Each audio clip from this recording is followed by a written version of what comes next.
Hey everyone, I'm here to talk about Nintendo's latest Direct, and let me start off by saying I'm kind of disappointed with the whole thing. Considering how hyped it was with it being Mario's 40th anniversary and that it's going to be this 1 hour long event, I was left wanting more by the end. So let's get into it and talk about the cool, the okay, and the straight up weird with September's Nintendo Direct. Alright, so starting off with everything Nintendo got right. The first one has to be the new Super Mario movie. Even if Old Spice did leak that it's a Super Mario Galaxy movie, it still looks incredible. And I actually cannot wait for this to hit the cinemas. Everything looks great here, especially that new logo. It just screams nostalgia and Galaxy to me. The cast is still the same, obviously, though I'm a bit surprised they didn't mention who Rosalina is going to be. Like, maybe it's just me, but this felt like the perfect opportunity to let the fans get a big reveal. Unless Nintendo's gonna do it later, who knows? Just saying, it would have been nice to have in the cast reveal in one of their most talked about directs. But I digress. Then after that came the relaunch of both Super Mario Galaxy 1 and 2 on the Switch, along with their new amiibos. Being totally honest, I really love these amiibos. They look really cool. I especially love the Luma surrounding both of them. I think that's a really nice touch. Also, the real life storybook is pretty cool. It's obviously going to be a collector's item down the line, and I totally support that. But keeping that aside, this is a genius move on Nintendo's part because not only is Galaxy one of the best Mario games out there, it's also an insane way to get people to still invest in the franchise before the movie comes out, meaning there'll be new fans to buy more tickets. Nintendo really said checkmate with a cha-ching here. Sticking to the Mario anniversary theme, we got our next game for the Switch too, which is going to be Mario Tennis Fever. Now, as a Super Mario Strikers girly, I didn't jump out of my chair with this, but it's still an amazing addition to have in their sports series. The new ability, or fever rackets as they call it, look fun and add a level of excitement to an otherwise straightforward game of tennis. They've got all these modes that you can choose from, which helps add variety, and you can also play online as well, which is definitely a theme I'm starting to see in new Mario games. They've got the talking flower from Mario Wonder back as the commentator, but that's not the only thing making a comeback. We also have the Wonder Seed, which seems to throw you into some crazy mini games along with all these other wild ideas that the developers could possibly think of. There's also this adventure mode where you play as the babies and you get to explore the island a bit more, which I personally like since it helps break the monotony of being inside the court the whole time. It's definitely not as groundbreaking as Donkey Kong Bonanza, but it's still a decent addition under the very few games that the Switch 2 has right now. After that was Hades 2. Even though we've known about the game for a while now and they seem to show more cutscenes than the actual gameplay, the game still looks sick. I'm not sure how big of a win this is for Nintendo with it being released only on the Switch and PC for now, but it's something. Then comes Kirby Air Riders. Now, I really loved the amiibos. The fact that you can swap the characters is a first for the figurines, and that's pretty cool. Definitely makes you feel less bad for buying them if buying the Switch 2 wasn't bad enough. I'm not going to try commenting on the game right now since it's not out yet, and also that they're going to do an entire direct just around this, which sounds excessive, but who knows? It might be exactly what Nintendo needs right now. Hyrule Warriors Age of Imprisonment was also amongst the list of good things that happened in the direct. You can tell Nintendo is running out of ideas though. Like, the two player co op mode is cool. It would definitely get me excited to play with a friend, but I'm starting to worry if they're milking this whole Breath of the Wild, Tears of the Kingdom thing a little too much. Oh well. For now, this is cool and fans won't complain, so I guess that's a win. Speaking of wins, we got Metroid Prime 4. The release date was definitely what we were waiting for, but can we just talk about how insane this game is? For one, seeing Samus on a bike absolutely blew my mind. Like, look at how amazing everything looks in the game already. I'm not even that big on first person shooters, but holy shit, I want to play this game so bad. Like, this is what Nintendo needs. This is why people bought the Switch too. Seeing one of their most iconic characters have an upgrade like this is what being a fan is all about. There's a level of energy and excitement that I didn't feel with any other releases in the direct up until now. Just thank you, Nintendo, for getting this right. After that is obviously the Donkey Kong DLC. I mean, it's a bit greedy on Nintendo's part to be saving this only to release it months after the launch, but that's what Nintendo's known for.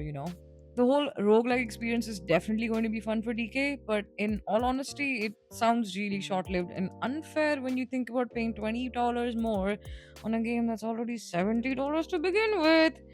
But it's DK, and people are definitely going to buy that irrespective, so yeah. Since we're on the topic of being greedy, having a paid DLC for Pokemon Legends before the game is even out is actually an insane move. The game looks amazing. It kind of reminded me of Fortnite when I was watching the trailer, even though it's not explicitly said whether it's going to be an MMO or not. Though the Battle Club definitely felt that it was going down that route. I don't know. But yeah, that paid DLC kind of left a bad taste in my mouth and made a really cool game otherwise look like money grab instead. Kinda bummed about this. The last thing that I felt Nintendo got right was Resident Evil Requiem. Like, when they launched the Switch 2, one of the biggest selling points was the fact that the Switch can now compete and handle big boy games like this. I was really happy to see Resident Evil Requiem in the direct, but I was also simultaneously left more disappointed because this is exactly the kind of release that Nintendo needs to talk about more.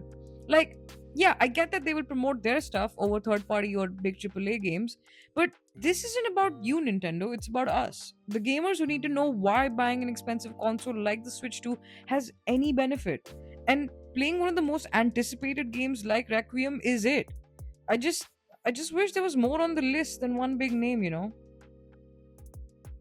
Moving on to what I thought was just bare minimum on Nintendo's part. I'm putting Mario Wonder here because even though this game can be played alone, Nintendo is packaging it as being this whole multiplayer game, which kind of confuses me because isn't Mario Party supposed to be that? The whole meetup in Bella Bell Park is just more multiplayer mini games ranging from co-op to versus and sounds like something you'd find in Mario Party Jamboree rather than Wonder. I just really wish they showed more of the new content and didn't just briefly mention it towards the end. This could have been pretty exciting, but instead they made it forgettable by focusing on the parts of the game that nobody really asked for.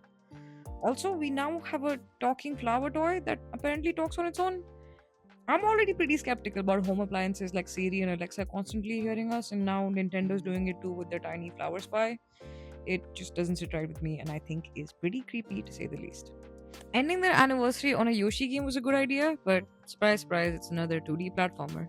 Don't get me wrong, I love 2D platformers, but to do another one for Yoshi feels a bit been there, done that for Nintendo. The art style looks cool, but I feel the Yoshi games are getting typecast with having a unique aesthetic for no apparent reason. Like, call me a purist, but Yoshi looks amazing in that opening scene of the trailer. I'm sure the claymation style would work well for the overall story and gameplay, but a crisp looking Yoshi triumphs over all of the others for me. Is this going to be the next smash hit for the Switch 2 or just another kid's game? Well, we'll just have to wait and see. After the main anniversary bits got over, Nintendo seemed to just rush through all the indie games. To be fair, most of them are re releases anyway, like Final Fantasy, Persona, Dragon Quest, Virtual Fighters, along with many others. I was really into Lego Voyagers and have already seen the trailer in Gamescom, so was okay with it being mentioned. I thought PopUcom looked interesting, kind of felt Splatoon esque in some parts, but looked fun to play if I had nothing better to do. They had so many live sim games, but the only one that I thought looked cool was Tomodachi Life. I'm not too big on the genre, although I'm sure the fans must have been pretty excited for this. Not sure why Power Wash was given a whole moment, but sure, whatever, I guess. I mean, there's not much to say here. Like, yeah, sure, these games are what we've heard and played, but again, nothing that got me feeling like I need to run and buy a Switch 2. Like, overall, just very basic stuff. Now, talking about the weird, I'm obviously going to save the best for last. But before that, I found this to be a pretty weird game to have in the Nintendo Direct, and that was Suika Game Planet. Before the fans come at me saying it's a good game, which yeah, I'm sure it is. But my argument is that this is a mobile game. A game I've seen men in their 40s play on the tube to pass the time. You cannot expect to justify paying nearly $500 for a Switch 2 to play what is essentially a free phone game. It's just nuts and so weird to have an entire minute dedicated to this when there's obviously bigger and better games out there. This was a miss for me. Sorry, Suika game fans. Then after that was Pokopia. I've seen people be excited for this game online, and I'm sure they have their reasons. But I was genuinely so confused when I saw this. Nintendo has literally taken an iconic franchise like Pokemon and smashed it with another iconic franchise like Animal Crossing and produced a messed up baby of the two, which feels illegal to have. And you don't even play as a human, you play as a Ditto pretending to be a little girl. I mean, it's just a mixed bag of too many ideas and worlds colliding, and I'm just not sure if it's working for me. The last thing, and I'm sure you already guessed it by now, has to be Virtual Boy. I'm not lying. a part of me is shocked that I witnessed this abomination make a comeback because what the actual Nintendo? For those of you who don't know, the Virtual Boy was debuted back in 1995 and is considered one of Nintendo's biggest commercial failures till date. There were a number of reasons why this game couldn't win the hearts of gamers and families, even though it's said to be way ahead of its time. And to see Nintendo re release it as this big exciting thing is driving me crazy. Like, I'm sorry, Nintendo, but have you forgotten that you literally just released the Switch 2? Shouldn't that be your focus over another $100 console that's already failed once? And also, there's only like 15 or 16 games in this thing that will release over time. Can you believe how annoying that must be? Not only are you buying an entirely new product again, you also have to wait for the games to come out again. And to top it off, it looks really uncomfortable. Like, I can already feel my neck and my shoulders cramping. I mean, yeah, sure, it works as a novelty. But who in their right minds will actually buy this as their primary way of gaming? I'm just so baffled at whoever pitched this idea and the fact that Nintendo is genuinely running with it, forgetting that they have this nearly $500 console just waiting to be used, is such a waste of people's time and money. I was feeling bad about not getting the Switch 2 before, but now I could have not been more happy with my decision. Nintendo really needs to realign their priorities from using nostalgia as bait into actually making things that people want. What a disappointing turn of events from the direct.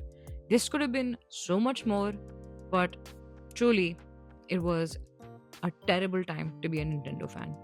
My heartfelt condolences to all of y'all. Wrapping this video up, these have been my thoughts about the latest direct. I know there's loads of games I didn't talk about, but these were the ones that left the most amount of impact on me and really made me feel something. Whether that was good or bad, it's all out of my system now. Tell me what you thought about my take. Were there things you agreed with or felt otherwise? Leave them in the comments below. And if you liked the video and made it till the end, then do subscribe. It helps a lot. I'm trying to grow my channel and hit 500 subscribers by the end of the year, so it would honestly mean the world to me. Thank you again for all your support, and I hope to catch you guys in the next one. Peace.